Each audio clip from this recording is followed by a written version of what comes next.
Bismillahirrahmanirrahim. Assalamualaikum warahmatullahi wabarakatuh.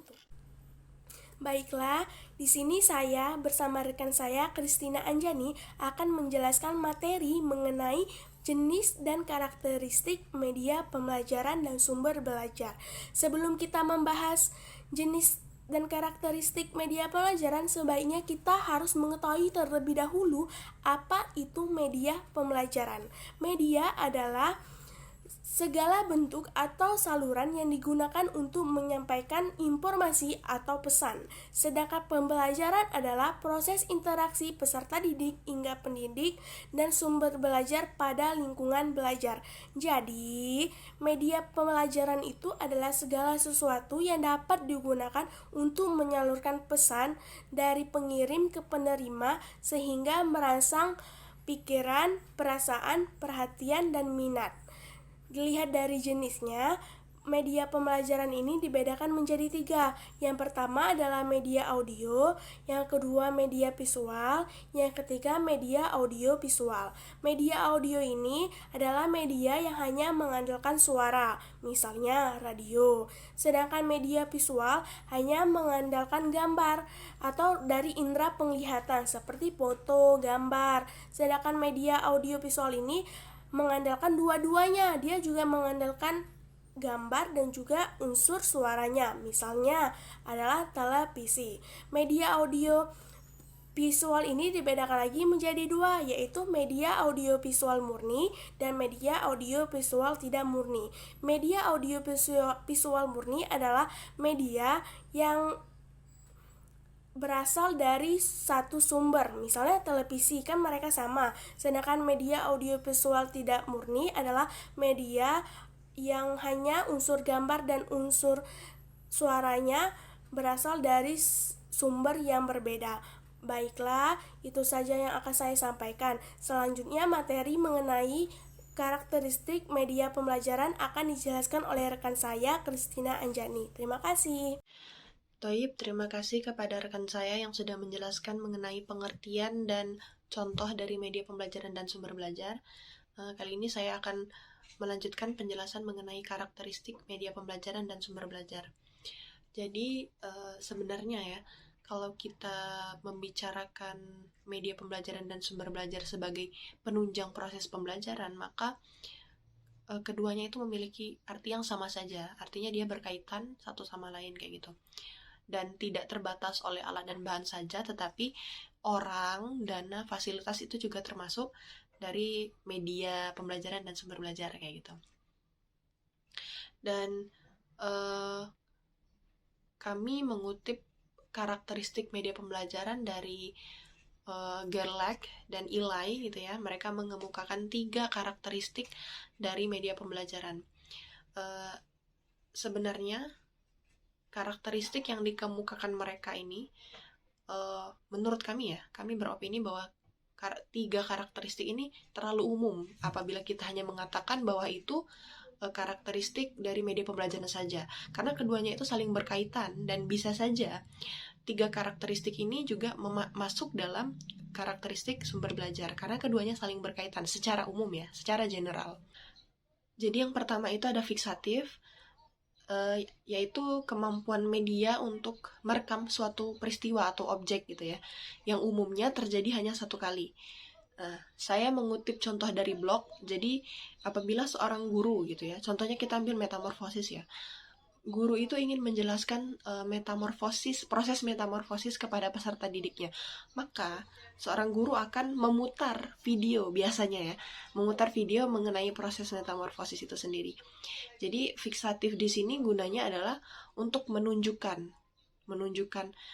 bagaimana proses metamorfosis secara realistis gitu ya, dari guru kepada peserta didiknya kayak gitu. Jadi itu juga termasuk media pembelajaran dan sumber belajar. Nah, yang kedua itu manipulatif. Jadi artinya di sini melakukan transformasi kepada objek atau peristiwa yang sedang diabadikan kayak gitu ya. Ini lebih mengacu kepada durasi atau kontras pengambilan objek gitu. Jadi melakukan perubahan kayak gitu ya, melakukan perubahan kepada objek yang sedang diabadikan tadi. Contohnya tadi yang proses metamorfosis, apabila seseorang gitu ya melakukan pengambilan video pada proses metamorfosis. Jadi guna manipulatif di sini adalah mempersingkat waktu metamorfosis tadi dalam sebuah video kayak gitu ya, atau audiovisual. Jadi tidak mungkin kan seorang guru akan memutar video yang selama berhari-hari, karena proses metamorfosis itu kan lama gitu ya. Jadi tidak mungkin guru akan memutar video yang berhari-hari kayak gitu kan.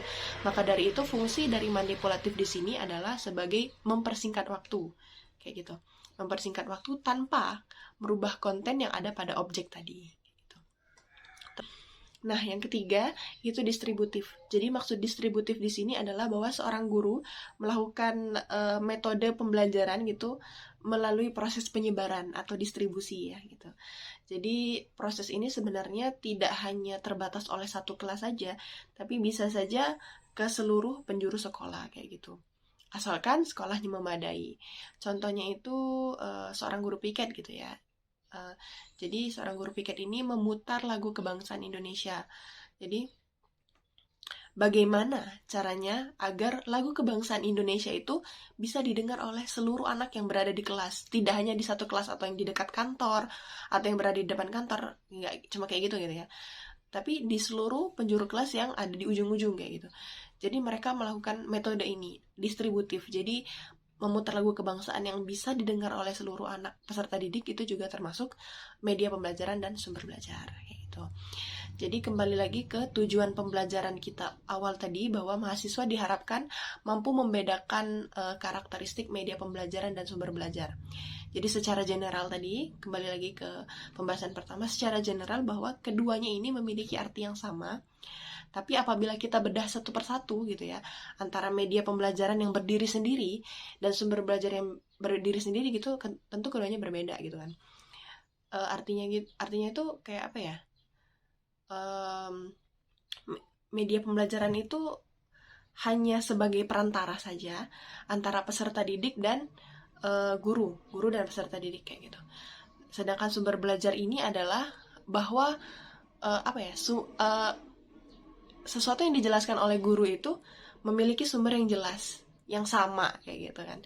Nah, jadi antara perantara dan isi dari pembelajaran tadi kan saling berkaitan.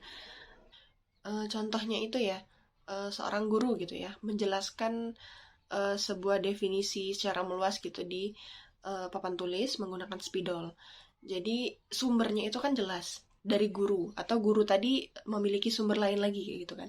Nah, media pembelajarannya tadi kan spidol dan papan tulis gitu ya. Nah, sedangkan sumbernya itu apa yang dikatakan guru tadi, dan dari mana sumber yang guru katakan tadi gitu.